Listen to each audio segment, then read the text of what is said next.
अस्सलाम वालेकुम। Last video में हमने पढ़े थे हमने मस्क बोन ट्यूमर्स पढ़े थे, ठीक है। तो उसमें हमने सबसे पहले ओस्टियोमा पढ़ा था। यहाँ पे दिखाया हुआ है ओस्टियोमा फेशियल बोन्स पे होता है, तो इसमें बिफोर और आफ्टर रिमूवल दिखाया हुआ है। इसके बाद ये भी दिखाया हुआ है, ये बहुत वाज़ेह है। ओस्टियोमा की एसोसिएशन थी विद द गार्डनर सिंड्रोम, जिसमें मैंने कहा था कि इंटेस्टाइन और स्टमक में पॉलिप्स बन जाते हैं। तो इंटेस्टाइन और स्टमक में पॉलिप्स बन जाते हैं द गार्डनर सिंड्रोम। ये नेक्स्ट हमने पढ़ा था ऑस्टियोइड ओस्टियोमा। तो this is osteoid osteoma, crest of the long bones पे होता है और इनका साइज़ लेस दैन 2 cm होता है। ये भी ऑस्टियोइड ओस्टियोमा। और मैंने आपको बताया था कि ऑस्टियोइड ओस्टियोमा और ऑस्टियोब्लास्टोमा में डिफरेंस होता है, एज डिफरेंस होता है, ठीक है। टीन्स में होगा तो ऑस्टियोइड ओस्टियोमा और 20s में होगा तो ऑस्टियोब्लास्टोमा। मेल्स में साइड का इसका होता है कि कॉर्टेक्स ऑफ लॉन्ग बोन्स में होगा तो ऑस्टियोइड ओस्टियोमा, और अगर लेमिना और पेडिकल्स में होगा तो ऑस्टियोब्लास्टोमा। इसके अलावा साइज़ लेस दैन 2 होता है ऑस्टियोइड ओस्टियोमा का, और नाइट पेन बहुत ज़्यादा होती है ऑस्टियोइड ओस्टियोमा में, जो रिलीव हो जाती है बाय एनसेड्स। इससे रिवर्स ऑस्टियोब्लास्टोमा में साइज़ ग्रेटर दैन 2 cm होता है और इनकी जो पेन होती है रिलीव नहीं होती बाय एनसेड्स एस्पिरिन वगैरह से। नेक्स्ट हमने देखा था ओस्टियोकोंड्रोमा। ओस्टियोकोंड्रोमा में मैंने कहा था कि लेटरल प्रोजेक्शन निकलती है मेटाफाइसिस से, ठीक है। ये लेटरल प्रोजेक्शन निकली हुई है, इसकी कैप है और एक टेल है, सॉरी नेक है और कैप है। ये दिखाया हुआ मैंने आपको बताया था कि ये मेडुलरी कैविटी के साथ कंटिन्यूस होता है। नेक्स्ट ये है ओस्टियोसार्कोमा। ओस्टियोसार्कोमा में बताया था कि लॉन्ग बोन्स के मेटाफाइसिस पे है, ठीक है। ओस्टियोसार्कोमा मेटाफाइसिस पे था, जाइंट सेल ट्यूमर एपिफाइसिस पे और हैविंग सार्कोमा डाइफाइसिस पे। तो इसमें नी जॉइंट पे दिखाया हुआ है डिस्टल फीमर और प्रॉक्सिमल टीबिया, ठीक है। ये यहाँ पर सन बर्स्ट अपीयरेंस दिखाई हुई है ऑस्टियोसार्कोमा की। वहाँ पे एक पेरिओस्टियम की लिफ्टिंग की वजह से एक ट्रायंगल बन जाती है, जिसे हम कहते हैं कॉर्डमैन ट्रायंगल। ये जॉइंट सेल ट्यूमर में अपीयरेंस आती है सो बबल अपीयरेंस, ये वो दिखाई हुई है। और कहाँ पे था जॉइंट सेल ट्यूमर? एपिफाइसिस पे आया है ना, तो ये एपिफाइसिस है। ये भी सो बबल अपीयरेंस दिखाई हुई है। नेक्स्ट इविंग सार्कोमा डाइफाइसिस पे था, तो ये सेंटर में इविंग सार्कोमा है। इविंग सार्कोमा के साइन एंड सिम्टम्स में लोकलाइज्ड पेन होती है, लम्प्स बने होते हैं इन द लेग्स। इसके अलावा इन्फ्लेमेशन के साइन होते हैं, फीवर, वेट लॉस हो रहा होता है। अनियन स्किन अपीयरेंस आती है एक्सरे पे इसकी इविंग सार्कोमा की। ये दिखाया हुआ है इविंग सार्कोमा। इविंग सार्कोमा की अनियन लाइक अपीयरेंस आती है, अनियन स्किन अपीयरेंस। और इसके बाद मैंने बताया था कि कॉन्ड्रोमा होता है और एक कॉन्ड्रोसार्कोमा होता है, जो हैंड्स और फीट पे होता है वो कॉन्ड्रोमा होता है। तो ये हैंड्स है तो ये कॉन्ड्रोमा है। हैंड्स और फीट दोनों पे क्या था? कॉन्ड्रोमा, तो ये कॉन्ड्रोमा है। और ये पेल्विस पे कौन सा था? पेल्विस पे कॉन्ड्रोसार्कोमा। नेक्स्ट हमने बात की थी जॉइंट की। जॉइंट क्या होता है? Connection between two bones. Solid joints होते हैं, साइनोवियल जॉइंट्स होते हैं। ये जॉइंट का स्ट्रक्चर दिखाया हुआ है, ठीक है। इसमें क्या होता है? सबसे बाहर क्या है? आर्टिकुलर कैप्सूल है, उसके अंदर साइनोवियल मेम्ब्रेन है और बोन इन्हीं सरफेस को आर्टिकुलर कार्टिलेज ने किया हुआ है कवर। और सेंटर में जॉइंट कैविटी है जिसमें साइनोवियल फ्लूइड होता है और साइनोवियम होता है। और साइनोवियम क्या करता है? हाइलोरोनिक एसिड रिलीज़ करता है, जिसकी वजह से लुब्रिकेशन होती है। इसमें जो आर्टिकुलर कार्टिलेज है ना, इसमें टाइप 2 कोलेजन होता है। दो तरह के जॉइंट्स होते हैं, सॉलिड जॉइंट्स होते हैं, साइनोवियल जॉइंट्स होते हैं। सॉलिड स्टेबिलिटी के लिए होते हैं, साइनोवियल मोबिलिटी के लिए। ऑस्टियोफाइट्स मैंने आपको बताया था कि बोनी स्पर्स बन जाती हैं ऑस्टियोआर्थराइटिस में, तो ये दिखाई हुई हैं ऑस्टियोफाइट्स। बोनी प्रोजेक्शंस ये भी दिखाई हुई हैं, बोन स्पर बन गए हैं ऑस्टियोफाइट्स। मैंने आपको एक बात बताई थी एबर्नेशन, ठीक है। एबर्नेशन क्या होता है कि कार्टिलेज अगर तो रिमूव हो जाए तो नीचे वाली सरफेस स्मूथ हो जाती है ना बोन की, तो उसको हम कहते हैं एबर्नेशन। इसके अलावा सब कॉन्ड्रल सिस्ट की बात की थी। सब कॉन्ड्रल सिस्ट क्या होती है कि जब बोन टूटने लग जाती है ना अंदर से, बोन डिजनरेट हो रही है, तो उसके अंदर फ्लूइड चले जाता है। तो उस फ्लूइड के साथ जो कैविटीज़ है ना, उसको हम कहते हैं सम कॉन्ड्रल सिस्ट। इसके अलावा जॉइंट माउस की बात की थी कि कार्टिलेज के जो पीसेस होते हैं, कार्टिलेज के पीसेस जॉइंट स्पेस में आ जाते हैं, उसको हम कहते हैं जॉइंट माउस। ये भी दिखाए हुए हैं, बोनी स्पर्स दिखाई हुई हैं, ठीक है। इसके अलावा और जॉइंट माइस कैसे बनते हैं, फ्रैक्चर्स होते हैं, उसकी वजह से कार्टिलेज के चंक्स टूट के कैविटी में आ जाते हैं, उसको हम कहते हैं जॉइंट माइस। ये दिखाए हुए हैं जॉइंट माउस। इसके अलावा मैंने आपको बताया था कि इसमें ऑस्टियोफाइट फॉर्मेशन हो रही होती है ना, तो ऑस्टियोफाइट दो तरह के हो सकते हैं, हेबर्डन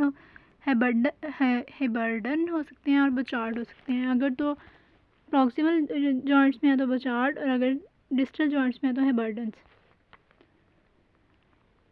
ये प्रॉक्सिमल डिस्टल जॉइंट में है तो ये हेबर्डन होंगे, ठीक है, और ये है प्रॉक्सिमल जॉइंट में है तो ये बचार्ड्स होंगे।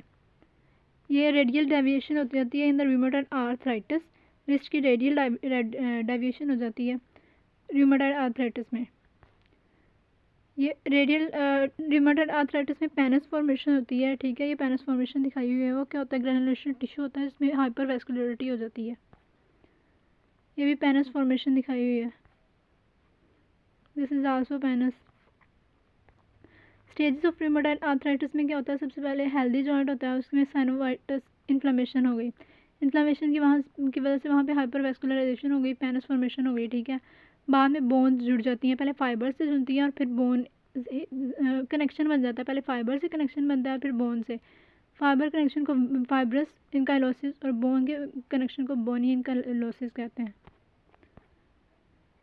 मैंने आपको कहा था कि इसमें रूमेटॉइड आर्थराइटिस में प्रॉक्सिमल जॉइंट्स इन्वॉल्व होते हैं, डिस्टल जॉइंट्स इन्वॉल्व नहीं होते। तो प्रॉक्सिमल जॉइंट्स जब इन्वॉल्व होते हैं ना, तो उसकी वजह से जो डिफॉर्मिटी होती है, स्वैन नेक डिफॉर्मिटी होती है, ये स्वैन नेक डिफॉर्मिटी दिखाई हुई है। रूमेटॉइड न्यूड्यूल्स बनती हैं, दिखाई हुई हैं। इसके अलावा बिहाइंड द नीज स्वेलिंग हो जाती है बरसा की, उसको हम कहते हैं बैकर्स सिस्ट। ये भी रूमेटॉइड न्यूड्यूल्स दिखाई हुई हैं। इसके बाद नेक्स्ट डिजीज़ है सीरो नेगेटिव स्पॉन्डाइलो आर्थोपैथीज, ठीक है। सीरो नेगेटिव का क्या मतलब है, सीरो नेगेटिव रूमेटॉइड आर्थराइटिस में ना रूमेटॉइड फैक्टर होता है, वो क्या होता है कि आईजीएम का जो एंटीबॉडी ऑटो एंटीबॉडी होती है ना, आईजीजी के साथ जाके मिल गई होती है, तो उसको हम कहते हैं रूमेटॉइड फैक्टर। लेकिन ये सीरो नेगेटिव आर्थराइटिस में ऐसा ये फैक्टर नहीं होता, रूमेटॉइड फैक्टर नहीं होता, इसलिए हम इसको नेगेटिव कहते हैं। इसमें फर्दर ये एक ग्रुप ऑफ जॉइंट डिसऑर्डर्स है, ठीक है। इसमें फर्दर 3 टाइप्स होती हैं, एनकाइलोसिस स्पॉन्डिलाइटिस होता है, ठीक है, रिटर सिंड्रोम होता है जिसको रिएक्टिव आर्थराइटिस भी कहते हैं। इसके अलावा सोरियाटिक आर्थराइटिस भी होता है। इसमें एक चीज़ के लिए नेगेटिव होता है और एक चीज़ के लिए पॉजिटिव होता है। इसमें रूमेटॉइड फैक्टर नहीं होता, लेकिन इसमें HLA-B27 प्रेजेंट होता है, ठीक है। रूमेटॉइड आर्थराइटिस में जो एसोसिएशन थी वो HLA-DR4 की थी, इसमें HLA-B27 की है, ये याद रखनी है बात। हमने बात की ना, ये 4 चीज़ों का कम्बिनेशन है, तो उसमें सबसे पहले एनकाइलोसिस स्पॉन्डिलाइटिस। इसमें क्या होता है, ऑटो इम्यून प्रोसेस है, कहाँ पे इसमें वर्टिब्रल जॉइंट्स में अटैक करते हैं, ठीक है। ये इन्वॉल्व करते हैं सेक्टोइलियल जॉइंट्स को और स्पाइन को, ठीक है। अटैक करेंगे वर्टिब्रल जॉइंट्स को, कोलेजन डिस्ट्रॉय हो जाएगा, कोलेजन की डिस्ट्रक्शन के बाद वहाँ पे फाइब्रिन आ जाएंगे, ठीक है। फाइब्रिन आ जाएंगे, ऑसिफिकेशन होगी और वहाँ पे जो अपीयरेंस आएगी ना, उसको बैम्बो स्पाइन कहेंगे, क्योंकि वर्टिब्रा आपस में फ्यूज़ हो जाते हैं, ठीक है। ये हेल्दी दिखाई हुई है और एक साइड पे एनकाइलोसिस स्पॉन्डिलाइटिस दिखाया हुआ है। बैम्बो स्पाइन ऐसे होती है जैसे ठीक है, बिल्कुल साथ फ्यूज़ हो जाते हैं वर्टिब्रा, इसलिए इसको हम कहते हैं बैम्बो स्पाइन, ये दिखाई हुई है।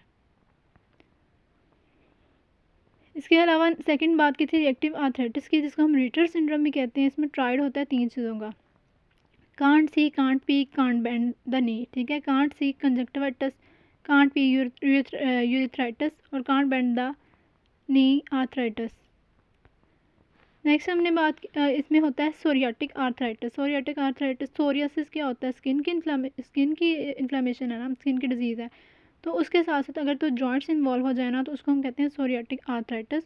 और इसमें जो फिंगर्स होती हैं ना, उनको हम कहते हैं सॉसेज फिंगर्स या टोज, ठीक है। उसमें रेड स्वोलन जॉइंट्स हो जाते हैं, जैसे कि ये दिखाए हुए हैं, ये दिखाए हुए हैं सॉसेज फिंगर्स, जिसको हम डेक्टाइलाइटिस भी कहते हैं। ये भी सॉसेज फिंगर दिखाई हुई हैं। नेक्स्ट इन्फेक्शियस आर्थराइटिस, जिसे हम सेप्टिक आर्थराइटिस भी कहते हैं। इसमें नाम से ज़ाहिर है कोई माइक्रो ऑर्गेनिज्म आएगा तो इन्फेक्शन हो जाएगा, अल्टीमेटली जॉइंट्स इन्वॉल्व हो जाएंगे। उसके बाद नेक्स्ट आ जाता है गाउट। गाउट में क्या होता है कि टिश्यूज़ में डेपोजिशन स्टार्ट हो जाती है किसकी, मोनोसोडियम यूरेट की, ठीक है, MSU की डेपोजिशन स्टार्ट हो जाती है। ये दिखाई हुई है, यूरिक एसिड की डेपोजिशन स्टार्ट हो गई है। यूरिक एसिड की डेपोजिशन स्टार्ट हो जाती है, वहाँ पे इन्फ्लेमेशन स्टार्ट हो जाती है और यूरिक एसिड के क्रिस्टल्स बनने लग जाते हैं और यूरिक एसिड के अकोमुलेशन एग्रीगेट्स को हम कहते हैं टॉफ़ी। ये टॉफ़ी लम्प्स बन गए हुए हैं। हिस्टोलॉजी में क्या मिलता है, सेंटर में हमें यूरेट के क्रिस्टल मिलते हैं और साइड पे इन्फ्लेमेशन मिलती है, ठीक है। इन्फ्लेमेशन में इन्फ्लेमेशन के सेल्स होंगे। अच्छा, दो तरह की क्रॉनिक इन्फ्लेमेशन में हमें टॉफस मिलते हैं, ठीक है। और क्रॉनिक इन्फ्लेमेशन के जो सेल्स होते हैं वो कौन कौन से होते हैं, मैक्रोफेजेस होते हैं, लिम्फोसाइट्स होते हैं, तो वो उसके साइड पे होते हैं। सेंटर में यूरेट क्रिस्टल्स होते हैं और साइड पे इन्फ्लेमेटरी सेल्स होते हैं, क्रोनिक इन्फ्लेमेटरी सेल्स। इसके बाद गाउट, एक होता है गाउट के दो टाइप्स होती हैं, प्राइमरी गाउट होता है, सेकेंडरी गाउट होता है। प्राइमरी गाउट की एटियोलॉजी मालूम नहीं होती है, लेकिन सेकेंडरी 3 वजह से हो सकता है। जब हम किताब बुक की रीडिंग करेंगे तब बताऊंगी मैं आपको। लेकिन इसके अलावा होता है एक्यूट गाउट और क्रोनिक गाउट। एक हमने बात कर ली प्राइमरी गाउट और सेकेंडरी गाउट की, सेकेंड है एक्यूट गाउट और क्रोनिक गाउट, तीसरी बात है गाउट और सूडो गाउट। इसमें डिफरेंस है। एक्यूट गाउट में पोडाग्रा एक कंडीशन होती है, इसमें क्या होता है कि ग्रेट टो की पेनफुल आर्थराइटिस हो जाता है, ठीक है, उसको हम कहते हैं पोडाग्रा। और अगर तो क्रोनिक गाउट है ना, तो उसमें टॉफस बनते हैं, ठीक है, उसमें टॉफस बनते हैं। लेकिन जो फर्स्ट ग्रेट टो की पेनफुल आर्थराइटिस हो जाता है ना, उसको हम कहते हैं पोडाग्रा। इसमें क्रिस्टल्स बनते हैं, इसमें नीडल लाइक क्रिस्टल्स बनते हैं जिसकी नेगेटिव बायरेफ्रेंजेंस होती है, ठीक है ना। इसमें क्या होता है कि पोलराइज्ड लाइज उसके पैरेलल नहीं है, ठीक है, इसलिए नेगेटिव है। अगर तो पैरेलल होगी तो पॉजिटिव होगी। वो हम मिलते हैं सूडो गाउट में। गाउट और सूडो गाउट में क्या डिफरेंस है, सबसे पहले तो गाउट में जो मोनोसोडियम यूरेट आते हैं, जबकि सूडो गाउट में कैल्शियम पायरोफॉस्फेट, ठीक है। मोनोसोडियम यूरेट और कैल्शियम पायरोफॉस्फेट। शेप कैसी होती है, गाउट की नीडल लाइक होती है और सूडो गाउट की पॉलीमॉर्फिक रोम्बॉइड शेप होती है। बाय फ्रिंजेस की बात करें तो गाउट नेगेटिव होते हैं और जो सूडो गाउट होते हैं, पी से याद रख लें पॉजिटिव। ये सूडो गाउट दिखाए हुए हैं, इसकी पॉजिटिव रिफ्रिंजमेंट्स हैं, ठीक है। ये बिल्कुल पोलराइज्ड लाइट के एक्सिस के साथ बिल्कुल साथ है, और जबकि दूसरे जो थे ना नेगेटिव वाले, वो बिल्कुल उसके अपोजिट थे, परपेंडिकुलर। तो हमने रूमेटॉइड आर्थराइटिस पे कंप्लीट नहीं किया था। इसमें क्रोनिक इन्फ्लेमेशन हो जाती है, जॉइंट्स इन्वॉल्व होते हैं, पेनस फॉर्मेशन होती है, क्लिनिकल फीचर्स में आर्थराइटिस हो जाता है, रूमेटॉइड न्यूड्यूल्स बनती हैं, ठीक है, बेकर सिस्टम होती है जो कि वेस्कुलाइटिस हो जाता है, और जनरल साइंस आते हैं इन्फ्लेमेशन के, जिसमें लिम्फेडेनोपैथी हो जाती है, प्लूरल इफ्यूजन हो जाती है, अल्टीमेटली लंग की फाइब्रोसिस हो जाती है। लैब फाइंडिंग्स की बात कर लें तो लैब फाइंडिंग्स में हमें मिलती हैं, मैंने कहा था रूमेटॉइड फैक्टर मिलता है। इसमें क्या होता है कि आईजी के एफसी फंक्शन के साथ बाइंड की होती है, ठीक है। या इसमें साइनोवियल फ्लूइड में न्यूट्रोफिल्स और प्रोटीन्स का लेवल हाई होता है। कॉम्प्लिकेशन इसकी एनीमिया हो सकता है, एनीमिया ऑफ क्रोनिक डिजीज़। इसके अलावा सेकेंडरी माइलोडोसिस हो सकती है। सीरो नेगेटिव मैंने बता दिया कि इसमें रूमेटॉइड फैक्टर नहीं होता और HLA-B27 होता है। इसके अलावा इसमें ना एक्सियल स्केलेटन इन्वॉल्व होता है। 3 इसकी होती है ankylosis, spondyloarthritis, Reiter syndrome और psoriatic arthritis. Ankylosis spondyloarthritis involve करता है सैक्रोइलिक जॉइंट्स को, स्पाइन को। इसके अलावा यंगर एडल्ट्स में होता है लो बैक पेन होती है और वर्टिब्रा की फ्यूजन हो जाती है, जिसको हम कहते हैं bamboo spine. Extra articular manifestations में यूवेटिस हो जाता है और अयोर्टाइटिस हो जाता है, ठीक है। उसी वजह से एरोटिक रिगर्जिटेशन हो जाती है। रीटर सिंड्रोम में मैंने आपको बताया ट्राइड होता है, आर्थराइटिस होता है, यूरेथ्राइटिस होता है और कंजक्टिवाइटिस होता है। यंग एडल्ट्स में होता है। और रीटर सिंड्रोम में इन्फेक्शन पोस्ट इन्फेक्शन हो सकता है, जीआई या क्लेमाइडिया ट्रैकोमैटिस इन्फेक्शन के बाद। इसके अलावा सोरियाटिक आर्थराइटिस हो सकता है, सोरियासिस के 10% केसेस में होता है। एक्सियल और पेरिफेरल जॉइंट्स को इन्वॉल्व करता है। हैंड और फिट के distal joints most commonly involve होते हैं, उसकी वजह से सॉसेज, फिंगर्स और टोज बन जाती हैं। इन्फेक्शियस आर्थराइटिस बैक्टीरिया की वजह से होता है, मोस्ट कॉमन यंग एडल्ट्स में होता है, मोस्ट कॉमन कॉज निजीरिया गिनोरी, और ओल्डर चिल्ड्रन और एडल्ट्स में होता है स्टिफ्लोकोकस ऑरियस, सेकेंड मोस्ट कॉज है। क्लासिकली इन्वॉल्व करते हैं सिंगल जॉइंट को, यूजुअली नी को। प्रेजेंट कैसे करता है, वार्म जॉइंट है, मतलब मोशन नहीं हो रही, लिमिटेड रेंज ऑफ मोशन है, और इन्फ्लेमेशन के जनरल साइंस हैं, फीवर हो जाता है, वाइट WBCs का काउंट बढ़ जाता है, इसके अलावा ESR का लेवल बढ़ जाता है। गाउट क्या है, इसमें monosodium urate crystals deposition start हो जाती है, स्पेशली इन द जॉइंट्स। होता क्यों है, हाइपर यूरिसीमिया की वजह से होता है। यहाँ अब हाइपर यूरिसीमिया क्यों होता है, यहाँ तो यूरिक एसिड प्रोड्यूस ज़्यादा हो रहा है या एक्सक्रीट नहीं हो रहा, ठीक है, प्रोड्यूस ज़्यादा हो रहा है या एक्सक्रीट कम हो रहा है। अब आता कहाँ से है, प्यूरिन मेटाबॉलिज्म से आता है ना, और इसके अलावा एक्सक्रीट कहाँ पे होता है, किडनी में। दो मैंने इसकी टाइप्स बताई थी, प्राइमरी गाउट होता है, सेकेंडरी गाउट होता है। Primary gout most common form है इसकी, इसमें हाइपर यूरिसीमिया की एटियोलॉजी अननोन होती है। सेकेंडरी गाउट में तीन जगहों पे देखा गया है, ल्यूकीमिया, कैंसर वगैरह में, इसके अलावा लेश-निहान सिंड्रोम में और रीनल इंसफिशिएंसी में। ल्यूकीमिया में क्या होता है, सेल्स ग्रोथ टर्नओवर बहुत ज़्यादा होता है, उसकी वजह से DNA रिलीज़ हो रहा है, वहाँ से क्या है प्यूरिन्स, और प्यूरिन से क्या बनता है, यूरिक एसिड। लेश-निहान सिंड्रोम में क्या होता है कि एंजाइम की डेफिशिएंसी होती है, SGPRT, hypoxanthine governing phosphoribosyl transferase. इसने क्या करना होता है, प्यूरिन को मेटाबोलाइज करना होता है। जब ये नहीं होगा तो मेटाबोलाइज नहीं होगा, प्यूरिन मेटाबोलाइज नहीं होगा, प्यूरिन कन्वर्ट होता जाएगा यूरिक एसिड में, उसकी वजह से मेंटल रिटार्डेशन हो जाएगी और सेल्फ म्यूटिलेशन हो जाएगी। Renal insufficient, uric acid excrete नहीं हो रहा तो उसकी वजह से रीनल इनसफिशिएंसी हो जाएगी। नेक्स्ट एक्यूट गाउट होता है और क्रॉनिक गाउट होता है। एक्यूट गाउट में पोडाग्रा बनता है, ठीक है, उसमें क्या होता है कि ग्रेड 2 की पेनफुल आर्थराइटिस हो जाता है। मोनोसोडियम यूरेट क्रिस्टल जॉइंट में डिपॉजिट हो जाते हैं, उसकी वजह से एक्यूट इन्फ्लेमेटरी रिएक्शन आता है। अल्कोहल और मीट कंजप्शन से ज़्यादा हो जाता है, ठीक है, जॉइंट। क्रॉनिक गाउट में क्या होता है, मैंने कहा था टॉफस बनते हैं, ठीक है, टॉफस बनते हैं, इसके अलावा रीनल फेलर हो जाता है। रीनल फेलर हो जाता है, इसको हम कहते हैं यूरेट नेफ्रोपैथी, क्योंकि रीनल ट्यूब्यूल्स में यूरेट क्रिस्टल डेपोजिशन स्टार्ट हुई है।